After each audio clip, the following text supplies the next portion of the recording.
அருள்மிகு வடபழனி ஆண்டவர் திருத்தலம் 19ஆம் நூற்றாண்டின் இறுதியில் கட்டப்பட்டது. முதலில் சிறிய ஓலைக்கூரை கொட்டகை அமைக்கப்பட்டு. அதில் முருகனுடைய வண்ண ஓவியப்படம் வைத்து தீவிர முருக பக்தரான அண்ணாசாமி நாயக்கர் என்பவர் வழிபட்டு வந்தார். தென்பழனி ஆண்டவர் வேண்டுவோருக்கு வேண்டும் வரனை அளிப்பது போல தமிழகத்தின் வடபகுதியாம் சென்னையில் வடபழனி ஆண்டவராக அனைத்து வரங்களையும் அருளிக்கொண்டு வடபழனி ஆண்டவர் அருள்பாலித்து வருகிறார்.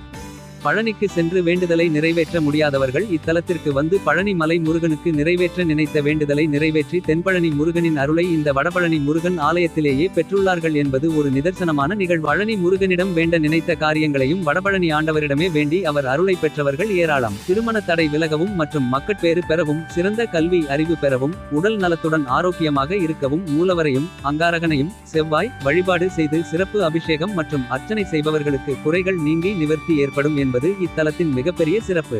கலியுக வரதனான வடபழனி ஆண்டவர் அருள்பாலிப்பது திண்ணம். இத்திருக்கோயில் மூலவர் பாத காலணிகளுடன் அருள்பாலிப்பது சிறப்பு.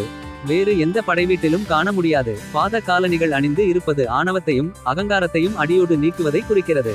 இத்திருக்கோயிலின் மூலவரின் வலது காலானது சற்று முன்வந்தது போல் காணப்படுவது பக்தர்களின் குறைகளை இக்கலியுகத்தில் விரைந்து வந்து வடபழனி ஆண்டவர் உடன் நீக்குவதாக ஐதீகம்.